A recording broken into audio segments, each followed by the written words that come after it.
Fitzgerald in scoring position. And Grimes will send this to Foster in a new position. Foster showcasing the arm. One hop to Horton, and he gets it. He's looking to keep the train moving. This one will be sent over to Troyer. Troyer will camp under it. Bringling, great speed, heading home. It's going to be a close play. And Cam Troyer showcasing the arm as Bringling gunned down at home. As Lazaro will put a charge into this one. Back, gone! Lazaro, one swing at the bat. Flames lead, 3-run shot.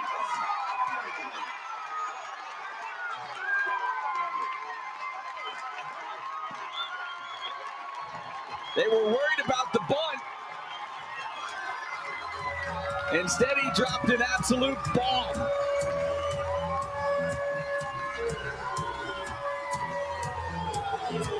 Boy, has this game ever turned around. That was a ball Jake Lazaro got every stitch of. Pulling it to right field. Clearing that 371 wall by a couple feet and then some. Jalen Guy moving up to that 4 spot in the lineup. He's going to send this. This could be perfectly placed by Guy, and it will. Couldn't have thrown the ball out there better. As Jalen Guy will send it just out past Morgan. And he'll reach first safely with a single and score King Kepley. The 0-1 to Betts. Betts will send it to right. It's going to get down. Kepley's firing around. The throw in. Kepley's safe. Gray Betts walks it off. Flames win.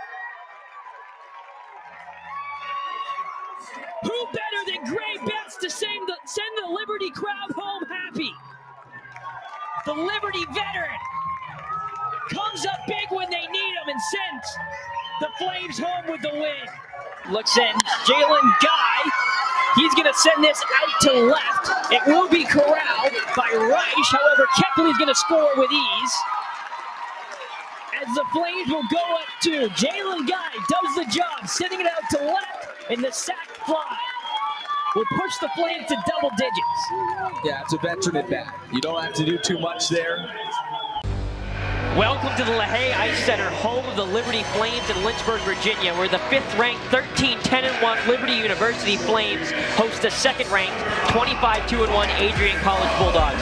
My name is Connor Young, and I will be joined in the booth by Pat Strawn. And Pat, the Flames are looking to bounce back after another consecutive loss in Game 1 yesterday. Yeah, they really are. Obviously, the Bulldogs came in as advertised, showcasing that high-powered offense, especially when it comes to the man advantage. Absolutely. Taking a look at our impact players, presented by Foster Fuels for Adrian, Sebastian Smith certainly made an impact in Adrian's 3-1 victory last night. Yeah, obviously he started the new year off right with the 3-year game streak, but then was on a bit of a skid.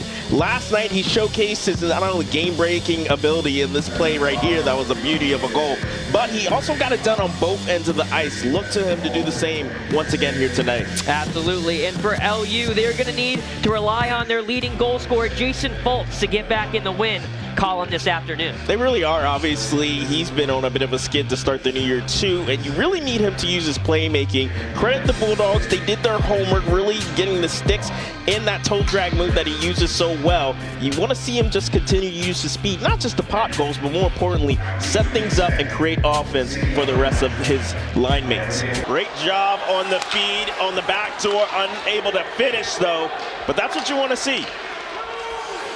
Rostick will head behind. Pressure put on by Adrian, and that was almost a costly error by the former All-American. He'll retrieve behind the net once again, and Swanky calls for it on the near side boards. Swanky's got Ottenbright with him. He's going to send a cross-ice pass over to Gammer.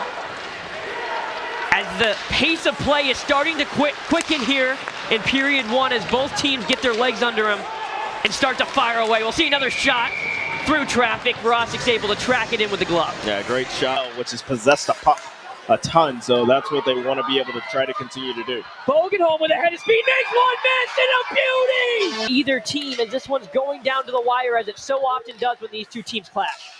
Quick shot from Gammer! Wow! What a shot from Gammer! Read by Kalendijk. Now here's Olsen. They've got a chance on the 12. Olsen has his man. Quick shot! Score! Flames 1-0! Picture perfect! Great play by LU. The goal being scored by number 22 for the Flames. Oh, and a beauty! Backhand! Brandon Disgusting! We got to get another look at that. Cooper Brandon with a highlight goal. What can this man not do? Over the shoulder, no look, perfect spot, down low. It is, at least this afternoon. Geary looking for his fourth, finds it. Nailing the confidence they didn't have it already. Will Geary gives the Flames a 5-goal lead, his fourth of the afternoon, and Liberty will make their victory lap on the sidelines as Will Geary finds another.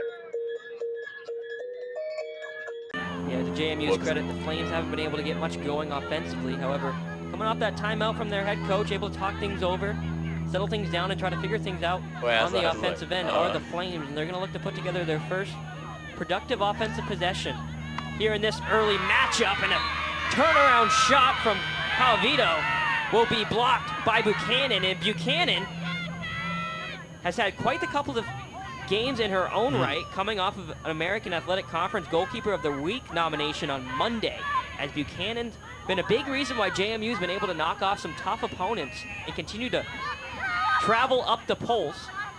Well, how about that game she had against Maryland? That's right. 10 saves against the Terrapins and a big win for them. Looking to do the same here against the Flames. Another good look for Liberty, and they will find the equalizer. Take two. And two of those goals, of course, coming after penalties. Right, and a lot of free position shots, too. Yep, and so It just got so that chilly last one, in of here. course, wasn't even in net to defend it. So Tellers has been really solid for the Flames. And Liberty was looking for a good chance there, and looks like they're going to continue to get the friendly whistle. that was a good look from Lehman, though. I mean, Merkel, not a lot of quickly. space to And make quick. that shot. You'd like to see Lehman maybe make a Roughly. little bit more linear pass there. Pretty hooked But out to Merkel is just fighting through defenders hooked down low. Merkel, not one of the bigger players on the field. She's been able to draw at So you least get two this- fouls see if this already ball- here for the Flames in big spots. We can't get through too much possession here in JMU territory without hearing a whistle in the last couple of minutes here. We'll have another restart. That's the way it's been. And this one's from the 12, so probably not an opportunity to shoot so far. Not a serious threat at scoring, but the Flames with possession, and they're in search for an equalizer. Liberty looking for it. They'll find it. 4-4, knotted up. Take. Welcome to the Liberty Arena, home of the Liberty Flames here in Lynchburg, Virginia, where the University of Virginia Cavaliers have come to town to face off against LU in an in-conference ECVA matchup. My name is Connor Young, and I'll be joined by Pat Strawn and calling the action this evening. And it'll be an exciting matchup, as we've talked about prior to this game. Liberty, unfortunately, not starting the season off the way they were hoping to, dropping 2 matches against other ECBA opponents, but really got things going here recently at the ECBA playdate, where they clinched a chance to now defend their East Coast Championship title, winning the auto bid after winning the tournament. Yeah, Liberty got off to a slow start, starting the season losing 3 games straight, as you mentioned, but the Flames are starting to turn it on and start to find their footing here in the early season. Taking a look at the Foster Fueled Impact players for Virginia, Malachi Dwyer. Yeah, it's still early in their season too, but you're leaning on one of your veterans, one of the presidents of this club, who's hoping to be able to help UVA punch their ticket to the national tournament last season, finishing just outside of the top 25, finishing ranked 26. So they're hoping this year they're not only in the top 25, but hopefully get a shot at the dance. That man's going to have a lot to do with how far Virginia goes this year. Now taking a look on the Liberty side, a bit of a surprise in Joshua Culpepper. Yeah, surprise indeed. Obviously coming off of the bench to start their first few matches of the season, but really he has just rose to the occasion when Coach Knapp was looking for playmakers, and then obviously the setter now moved to outside hitter has been phenomenal for this team. Done an excellent job and one of their top killers, and you're expecting him to continue up on that upward trend throughout the rest of the season. Like you mentioned, Culpepper coming into Lynchburg being a traditional setter, filling in a need for Liberty and moving to the outside, and he's done great in that spot. Really shining in that ECVA South Playdate tournament. Yeah, Culpepper, we'll get a second go. First one's good. UVA looks to set something up. Big block. Vasquez once again. Second block by the big man up front. He just said 6'9". Out of Maryland, does an excellent job. Another one of those players, as this year's gone on so far, he has just really come into that position and really made it difficult for teams to be able to get past him. LU got a piece of that. last attack from Williams. So it'll be UVA point, and Williams will head back. 11-9 Liberty with the 2-point lead here, but we've been going back and forth here at the Liberty Arena in set 1. They set the big man up, and he sends it home. Vasquez, perfect set and punched home by the big man. Just a nasty spike from Culpepper, and a big one. Williams now looks to tip it over. Wow. Campfire defense from LU. No one taking the initiative.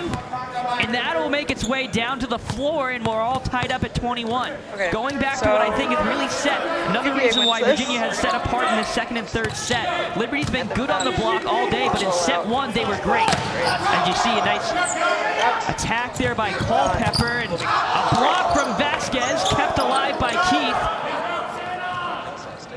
Heavy going for finesse. Vasquez will keep it up. Keith decides just to send it out long. And now a good chance for Williams. Looks like the Flames had a couple chances to set something up and recycle. They decide just to send it back over, and Virginia able to set up they want, and Williams sends it home. Yeah, that's just a tough outing. We saw it right there, unfortunately, for Liberty. Instead of going to try to set things down and slow the pace and be able to set up a much better strike, they elect to just notch it over, and that just gives UVA back-to-back good quality chances, and they finally were able to bury off of that kill from Williams. Keith, the creative pass, who's looking for Edwards in Virginia, is nearing closer to ending this ball game earlier than expected for LU. 2 points away. Dang, I know, that's kind of embarrassing. I really thought will keep it alive. They're going to look for the freshman Culpepper. Keith, good effort to keep it alive. Ellenberger, nice hustle play. Edwards will send it over. But now, UVA has a chance to punish the Flames. Vasquez! We've talked about number 12 for UVA being a big reason for their success. Number 12 for LU. Coming up big in this fourth set. We'll have a timeout by way of UVA. 23-22, Virginia leads. And that man right there, Vasquez, keeping the Flames in it.